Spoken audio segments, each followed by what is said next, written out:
పిల్లలను పెద్దోళ్ళు 10 మంది కుటుంబం ఉంటే ఆ ఇద్దరు ముగ్గురికి ఇచ్చి వెళ్తున్నారు.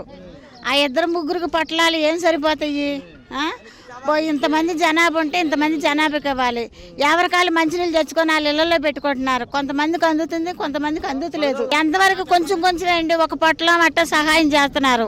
లోపలికి వచ్చి 10 మంది ఉంటున్నారు. 10 మంది కుటుంబం ఉన్న వాళ్ళం ఎదురు కొంచెం డాబాలు ఉంటే ఆ డాబా మీదకి వెళ్తున్నాము. ఆ డాబా మీదకి ఎంతమంది ఉన్నారని సప్లై చేస్తలా. పాల్గొన్న పరిస్థితి రోడ్డు మీద ఏముంటున్నామండి. అసలు తోడెత్తలా ఎక్కువైపోయినాయండి. నీళ్లు ఎక్కువైపోయినాయి. తగ్గుతున్నాయి అంటున్నారు కానీ నీళ్లు ఎక్కువైపోతున్నాయని ఇటు రోడ్డుకు పడి వస్తున్నాము. మేము ఇటు రోడ్డుకు పడి వస్తున్నాం. పాతపాటి రోడ్డుకు పడి వస్తున్నాం. ఆటోలు ఎక్కి మేము ఇంట్లో సామానం టీవీలు పోయినాయి, సామానం కొట్టుకుపోయినాయి. అసలు మాకు ఏమనేది లేదు. మాకు కొంచెం డాబా పైన ఉంటారు చూడు 2 అంతస్తులకి, వాళ్ళు కొంచెం పర్వాలా. కింద చిన్న ఇల్లు ఉన్న వాళ్ళకి మళ్ళీ పెరిగింది. పెరగమట్టి మేము ఇటు బడి వచ్చేసేస్తున్నాం. కింద చిన్న ఇల్లులు ఉన్నాయి. ఆ ఇల్లు నీళ్ళు మునిగిపోతుంటే కొట్టుకెళ్ళిపోతుంటే మేము ఎదురు డాబాలు ఉంటే కొంచెం పైకి ఎక్కాం. అమ్మమ్మ కొద్దిగా ఎక్కించుకోండి అన్న కూడా మాకే ఇల్లు సరిపోవట్లేదు అని అంటున్నారు. పేరు డోర్ నెంబర్తో సహా రాసుకోవాలి ఇంటింటికి. ఏరే వాళ్ళకి అప్పు చెప్తే మాత్రం ఎవరి కాళ్ళు స్వార్థాలుగా చేసుకుంటున్నారండి. ఇంటింటికి వచ్చి పేరుకి ఇవ్వాలండి. 10 మంది పిల్లలు ఉంటారు.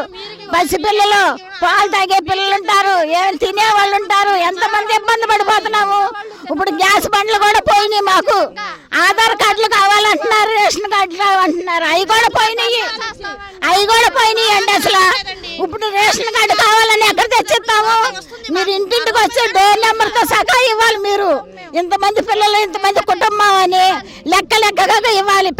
పెద్దోళ్ళు వచ్చి మధ్యోళ్ళకి అప్పు చెబుతుంటే డబ్బు తినేసేవాళ్ళే కానీ పేదోళ్ళ దాకా రానివ్వట్లేదు.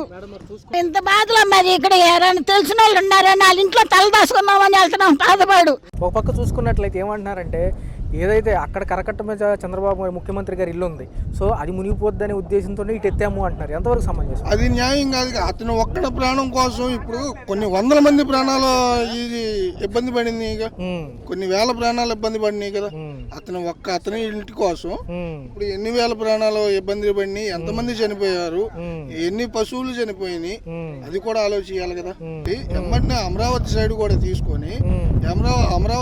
తీసుకొని ఒక్కొక్క అటు సైడ్ కట్టపగలు కొట్టుకున్నట్టయితే ఇంత ఉధృత అనేది ఉండేది కాదు. 2 వైపు పక్కలకి నీళ్లు వెళ్ళాయి. ఆ ఒక్క ప్రాణం కోసం మన సీఎం గారి కోసం అని ఇప్పుడు ఇటు తగ్గొట్టామని అంటున్నారు. ఆ ఒక్క సీఎం గారు ఆయన చనిపోయినంత మాత్రాన బై ఎలక్షన్లు వచ్చాయి కానీ మించి ఏం జరిగేది కాదు కదా. సార్ చూసుకున్నట్లయితే ఒక పక్క డిప్యూటీ సీఎం గారు కనపడలేదు అంటున్నారు. డిప్యూటీ సీఎం గారికి ఇంకా ఆయన గురించి చెప్పవసరం లేదు. ఆయనకి సెక్యూరిటీ ఎందుకండి? ఆయన వచ్చి ఇక్కడ ప్రజలు ఏమవుతున్నారు ఏంటనేది సమస్య అనేది పరిష్కారం తెలుసుకోవాల్సింది పోయి నాకు సెక్యూరిటీ ఇవ్వలేకపోతున్నారు అనేది తీసి పక్కన పెట్టాలి. అతనికి దానికి ఆయనకి ఏమి ఇబ్బంది ఉందని అది వాళ్ళు తెలుసుకోవాలండి. అది మనస్ఫూర్తికంగా ఆలోచించి వాళ్ళు తెలుసుకోవాలి కానీ మనం చెప్పేది తెలుసుకునే అంత ఇదిగా లేదు. వాళ్ళు తెలుసుకోవాలండి. లేదండి, అసలు ఎవరు పట్టించుకోవట్లేదండి. చాలా ఇబ్బంది పడుతున్నాం. వాటర్ వచ్చేసింది, బాగా తినటానికి లేదు, ఉండటానికి లేదు, ఎక్కడా లేదు. ప్రభుత్వం ఏమన్నా ఆదుకుంటుందా అంటే ఏమీ ఇస్తలేదు మాకు. వస్తున్నాయి కానీ హెలికాప్టర్ల నుంచి ఆ నీళ్లలో పడేస్తున్నారు. మాకేమీ ఉండలేదండి. మమ్మల్ని ప్రభుత్వం బాగా ఆదుకోవాలి. ఈ రోజుకి వారం అవుతుంది. పోయిన శుక్రవారం స్టార్ట్ అయింది, వాళ్ళ శుక్రవారం, ఇవాళ 6వ తారీఖు. సో ఇన్ని రోజులు ఎలా ఉన్నారు లోపల? అసలు లోపల అలానే దోమలతో మొయ్యగలతో అలానే ఉంటున్నాం, వాటర్తో అలానే ఉంటున్నామండి. బాగా ఇబ్బందిగా ఉంది సార్. పాములు వచ్చేస్తున్నాయి. బాగా ఇది అయిపోతుందండి. బాండా ఉమా వచ్చారండి. వచ్చి ఏమో టిఫిన్లు చూసుకొని వెళ్ళిపోతున్నారు. పైపుల రోడ్డు కండ్రిగా మాత్రం రావటం లేదు. కూడా కూలిపోయినాయండి. మాకు ఇంటానికి అసలు ఇల్లు కూడా లేదు. గోడలు మొత్తం కూలిపోయినాయి. ఎప్పుడో పాత ఇళ్ళు కదా అవి, అన్నీ కూలిపోయినాయి. మేము ఇప్పుడు వెళ్ళొచ్చాం కండ్రిక. వెళ్ళొస్తే అసలు ఏమీ లేవండి. మా ఒక్క సామాను కూడా లేదండి. మాకు అన్నీ పాడైపోయినాయి. మాకేమన్నా ప్రభుత్వం ఆదుకోవాలండి. బాగా ఇబ్బందిగా ఉంది. విరాళాలు సేకరిస్తామంటున్నారు. మీ వార్డు మెంబర్ కానివ్వండి, లేకపోతే మీకు సంబంధించిన ఎవరన్నా వచ్చారా? శనివారం వచ్చి అవన్నీ ఇచ్చి వెళ్ళిపోయారు. ఏంటి టిఫిన్ ఇచ్చారు అంతే, భోజనం ఇచ్చారు, ఇంటికి వచ్చారు, అవన్నీ ఇచ్చారు. ఒక్క టిఫినే, ఒక్క పొట్లమే ఇచ్చారు. పిల్లలేమో తల్లాడుతున్నారు, తిండికి ఏం లేదు. కాదండి, వాళ్ళు వస్తున్నారు లారీలో కారుల్లో వస్తున్నారు, వచ్చి చూసుకుంటూ వెళ్ళిపోతున్నారు. మా శ్రమలు అసలు ఎవరు తెలుస్తారు? ఫుడ్ ఇస్తున్నారండి, పైనుండి పాడిస్తే కుక్కలు తీసుకుంటారే అలా తీసుకుంటాయి. దాంట్లో కొన్ని పాడైపోతున్నాయి. ఆ ఫుడ్ దేనికి? వాళ్ళు వచ్చి మమ్మల్ని చూసి ఇంటింటికి పిలిచి పేర్లు డోర్ నెంబర్తో సహా ఇవ్వాలి. చంద్రబాబు నాయుడు గారు వచ్చారు? ఏం రాలేదు. మొన్న అయితే ఎల్లుండి అయితే జగన్ గారు వచ్చి మాట్లాడి వెళ్ళారు, అంతవరకే. ఇదిరా అక్కడ సింగనగర్ వరకు వస్తున్నారండి, కండ్రిక పైకాపురం పాట్పాడ పెద్దలు ఏమైపోతారు? ఇట్లూరు చూసుకోరా. మాక ఎన్ని నష్టం అంటే ఏం చెప్పగలమండి. చాలా కుటుంబాలకి చాలా నష్టమే వచ్చింది. మనిషికి వచ్చి 5 లక్షల నష్టమే వచ్చింది. బాగా మరి పిల్లల పరిస్థితి ఏంటి?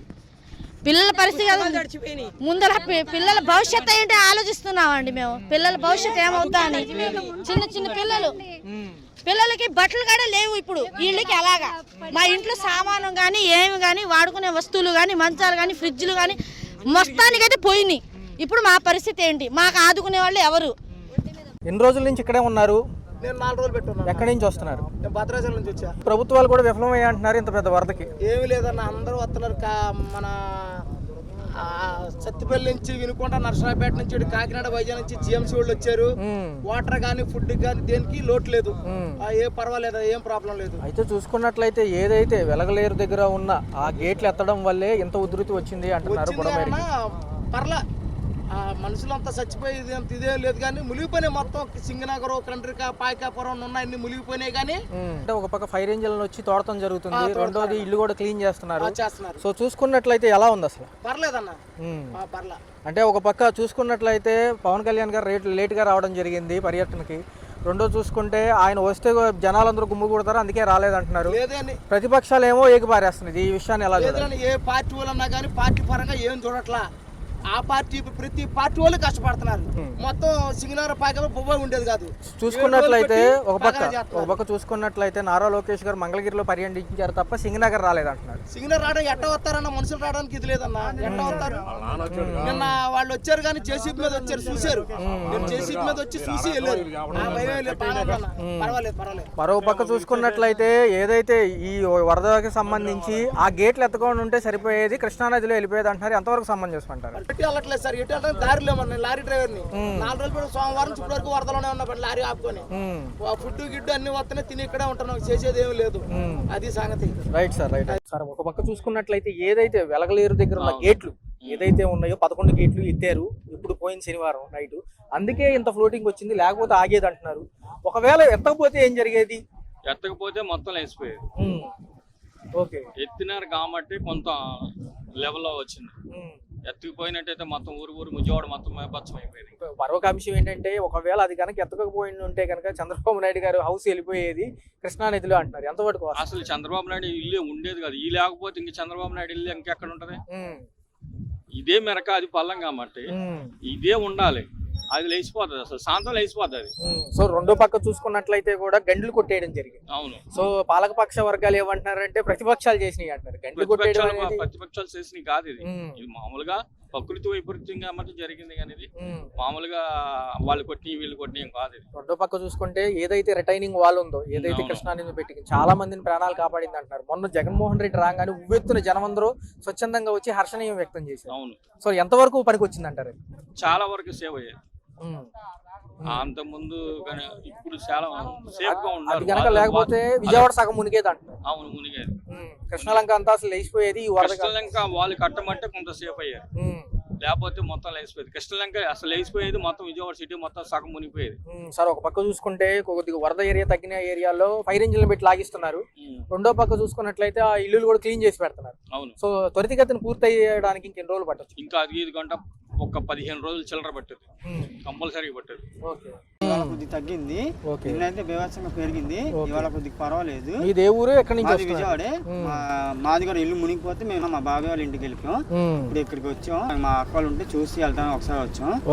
కొద్దిగా ప్రభుత్వం కూడా బాగానే చూసుకుంటున్నారు, సౌకర్యాన్ని కలిగిస్తున్నారు. భోజనాలు, వాటర్ అన్ని టయానికి అందిస్తున్నారు, బాగానే ఇస్తున్నారు. పాలు, బిస్కెట్లు అన్ని. పిల్లలకి కూడా ఇబ్బంది ఏం లేదు. కొద్దిగా ఏంటంటే సిగ్నల్ ప్రాబ్లం ఒకటే. మేము సిగ్నల్ ఒకటి ఇచ్చినామనుకో కొద్దిగా అవుట్ ఆఫ్ ఏరియా వాళ్ళందరికీ మెసేజ్ ఇస్తానికి బాగుండేది. మేము సిగ్నల్స్ ఒకటి లేదు, పవర్ కూడా కొద్దిగా లేదు, 3-4 రోజుల నుంచి పవర్ లేదు. సిగ్నల్ ఒకటి ఉంటే కొద్దిగా బాగుండేది అని కోరుకుంటున్నాం.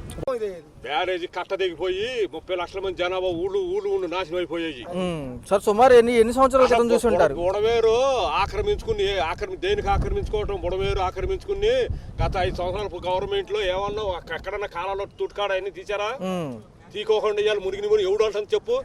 ప్రతిపక్షాల వాళ్ళే అంటున్నారు. ఆయిల్ ఎందుకు బుడమేరు ఎందుకు బాగు చేయలేదు? అడగడం జరిగిందా మీరు? ఎందుకు ఇలాగా ఏ వ్యవస్థ చూసినా అస్తవ్యస్తంగా ఉంది కదా? సన్నాసాడుగా అప్పుడు వచ్చిన సన్నాసాడు మంచోడు అంటున్నారుగా. అప్పుడు ప్రజలు ఎన్నుకున్న నాయకుడే కదా. ఆడు ఎన్నుకున్నాక నువ్వు ఎందుకు చేయలేదు? నువ్వు చేయకోకుండా నువ్వు మాట్లాడితే నీకు అధికారం లేదు. మరి